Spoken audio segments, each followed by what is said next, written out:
ओम नमः शिवाय। सभी श्रोताओं का मैं हार्दिक स्वागत करता हूँ। प्रिय श्रोता, आप सभी को भगवान भोलेनाथ और गुरुदेव की तरफ से ढेर सारा आशीर्वाद, ढेर सारा प्रेम। आप सबका कल्याण हो, सबका समाधान हो, ऐसी मेरी कामना रहती है। और आज इसी समाधान में से मैं आप सबके लिए एक ऐसा समाधान लेकर आया हूँ जिसकी आवश्यकता आज लगभग हर इंसान को है। आज क्या, हमेशा इसकी आवश्यकता सबको रही है, वह है धन की। धन एक तरह से आकस्मिक धन आ जाना या कहीं से धन आना और एक तरह से स्थायी स्रोत बन जाना, धन आने का, दोनों में थोड़ा अंतर हो जाता है। क्योंकि धन वगैरह तो ऐसी चीज़ है कि किसी के पास रहता नहीं हमेशा, और आता है और चला भी जाता है। अगर कोई एक ऐसा स्रोत मिल जाए जिसके कारण से एक धन का जो आने का जो स्रोत है, एक आगमन है, एक रास्ता है जो धन आने का, वो बन जाए कि पक्का वहाँ से वो पैसे आएंगे ही आएंगे। जैसे कि किसी सरकारी जॉब में होता है कि आप छुट्टी पर भी हैं या जैसे भी हैं, आपको समय पर पैसे मिल जाते हैं। लेकिन सब लोगों के पास सरकारी जॉब मान लीजिए नहीं होता है। सब लोगों के पास वैसी चीज़ें, वैसी और भी जॉब नहीं होती है जो परमानेंट हो। लेकिन आज मैं आप सबके समक्ष एक ऐसा मंत्र बताने जा रहा हूँ जिस मंत्र के उच्चारण मात्र से आपके जीवन में कुछ ऐसा होगा जिससे लगातार जो धन के आगमन का जो स्रोत है, मतलब कह सकते हैं स्थायी स्रोत जो है, वह बन जाएगा कि हमेशा धन आपके पास कहीं ना कहीं से आता ही रहेगा।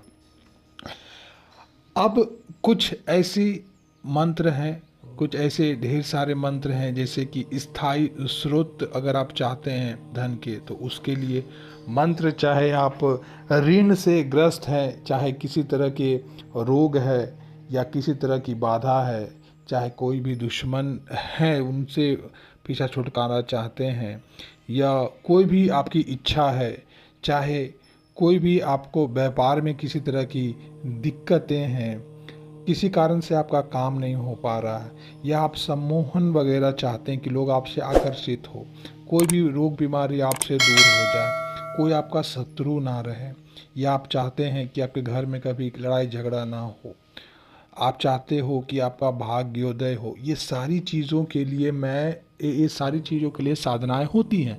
लेकिन अभी के समय में बहुत सारे श्रोता ऐसे हैं जो लोग साधना नहीं कर सकते, नहीं कर पाते, तो उन लोगों के लिए ही मैं छोटा छोटा जो साधना है उसकी छोटा छोटा कह सकते हैं प्रयोग ला रहा हूँ।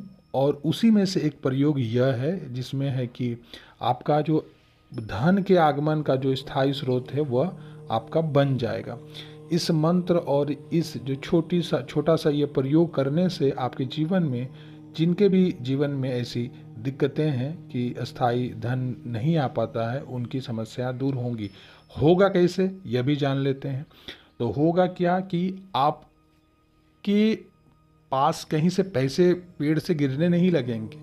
होगा यह कि आपके पास इस तरह का कोई ऑफर आ जाएगा या इस तरीके का कोई स्रोत आ जाएगा जहां से आपका इनकम आने लगेगा, और ऐसा अब वो आपका लगभग परमानेंट हो जाएगा। क्योंकि यह जो प्रयोग है, यह बहुत पहले से ही, आदिकाल से ही लोग इस प्रयोगों को करते आ रहे, इसमें सफलता पाते आ रहे हैं। अभी के समय पर भी कई सारे ऐसे साधक हैं जिन्होंने जो जॉब वगैरह तो करते नहीं हैं और जिनको बहुत सारी दिक्कतें रहीं शुरू से, और वे लोग भी हैं कि कुछ उनके घर में ऐसे लोग हैं जो जिन लोगों को यह मंत्र दिया गया, और इस मंत्र के चमत्कार ऐसे हुए, ऐसे अद्भुत हुए कि ऐसे ऐसे लोगों के पास धन का आगमन बढ़ गया।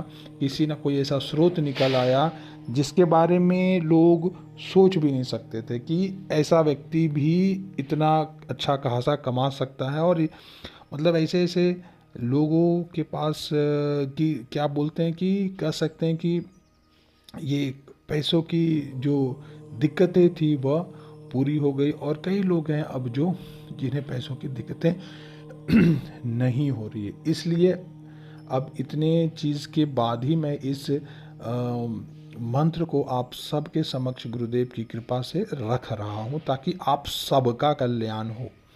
और भी आपके परिवार में और भी लोग हैं जिन्हें दे करके आप उनका भी कल्याण करवा सकते हैं। इस मंत्र प्रयोग का कोई भी हानि नहीं है, केवल लाभ ही है।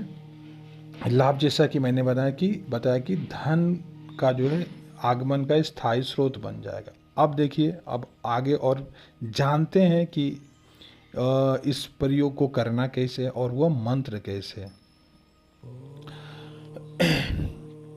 तो आपको करना क्या है, किसी भी, ध्यान से सुनेंगे, किसी भी शनिवार के दिन, किसी भी शनिवार की रात्रि को आपको यह प्रयोग करना। उसके पहले एक चीज़ का ध्यान रखेंगे कि शनिवार को आप, और साधना से 1-2 दिन पहले जो है, अगर आप नॉनवेज वगैरह आपको नहीं खाना है, नॉर्मल ही रहना है। और शनिवार के दिन क्या है, कोशिश करें कि नॉर्मल ही भोजन लें और लहसुन प्याज का सेवन भी ना करें। और रात होने पर आपको क्या करना है, स्नान आदि करके एक स्वच्छ वस्त्र वगैरह पहन करके, और लाल रंग के ही वस्त्र आपको पहनना, ध्यान रखना, पहनना है। और लाल रंग के ही आपको आसन बिछा लेना है, और आसन बिछा करके उसके ऊपर गोल घेरा बना देना है। और गोल घेरा बनाते हुए चावल की 11 ढेरी बनाना है। गोल घेरा बनाना किसे, चावल के 11 ढेरी से। उसके बाद प्रत्येक ढेरी के ऊपर आपको महालक्ष्मी मंत्र से प्रतिष्ठित एक एक कमल बीज स्थापित कर देना है। एक एक कमल बीज आपको डाल देना है। और उसके बाद उन जो ढेरियां हैं, जो आपके पास, जो मैंने कहा कि 11 जो ढेरी हैं जिस पे आपने कमल बीज रखा, उस ढेरियों के मध्य में, बीच में घी का आपको दीपक लगाना है। यानी 11 घी के दीपक आपको लगा देने हैं। और प्रत्येक बीज पर एक एक पुष्प आपको चढ़ा देने हैं। एकदम सिंपल सा प्रयोग है, कुछ नहीं करना है, काफ़ी आसान प्रयोग है। और आपको फिर जो मैं यह मंत्र दूंगा, इस मंत्र को 101 बार जो है जप कर देना है। इस मंत्र का 101 बार जप कर देना है, और 7 दिन तक आपको यह कार्य करने हैं। मंत्र कुछ इस प्रकार है: ओम ह्रीम ह्रीम श्रीम श्रीम ओम। मैं मंत्र एक बार फिर से दोहरा दे रहा हूँ: ओम ह्रीम ह्रीम श्रीम श्रीम ओम। इस प्रयोग की समाप्ति के बाद आपको क्या करना है, उस कमल के बीजों को घी के साथ इसी मंत्र से 11 आहुतियां आपको दे देना है। और चावल के जो दाने जो बचे हुए, जो 11 ढेर आपने बनाया था, उसमें जो चावल के सारे दाने को आपको क्या करना है, पक्षियों को दे देना है, खिला देना है। कहीं भी छत वगैरह पर रख देना जहाँ से पक्षियाँ उसे खा लें। ये एक छोटा लघु प्रयोग है, यह मंत्र है। इसे आप करके, और आप देखोगे, क्योंकि इस मंत्र के चमत्कारिक फायदे हुए हैं। स्थायी धन के आगमन के स्रोत आपके खुल जाएंगे, और ऐसा होगा ही होगा। तो आप इस मंत्र का प्रयोग कर सकते हैं, करें। और उसके बाद जिन लोगों के पास जो भी चीज़ें हो रही हैं, हुई हैं, वो सारी चीज़ें कमेंट बॉक्स में भी लिखकर अवश्य बताएं। आगे ऐसी और भी लोग हैं जिनके पास बहुत सारी दिक्कतें हैं, बहुत अलग अलग की समस्याएं हैं। मैं उन सब के लिए लघु एक प्रयोग बताऊंगा और मंत्र बताऊंगा, जिससे आपकी वो सारी समस्याएं भी दूर हो। फिलहाल यह स्थायी धन आगमन के स्रोत का यह मंत्र है, और छोटा सा प्रयोग है जिसे आप करके अपने जीवन में अस्थायी धन के आगमन का स्रोत खोल सकते हैं। और लोगों को जो भी समस्या है वो कमेंट बॉक्स में लिखें, समस्या पढ़ूंगा मैं। और आप सबके लिए गुरुदेव भगवान भोलेनाथ से आशीर्वाद रहेगा। अपने नाम के साथ समस्या लिखें, आपका जरूर ही उस समस्या का समाधान हो जाएगा। इस वीडियो को भी के ऊपर आप कमेंट करें ओम नमः शिवाय तो अवश्य लिखें। ओम नमः शिवाय।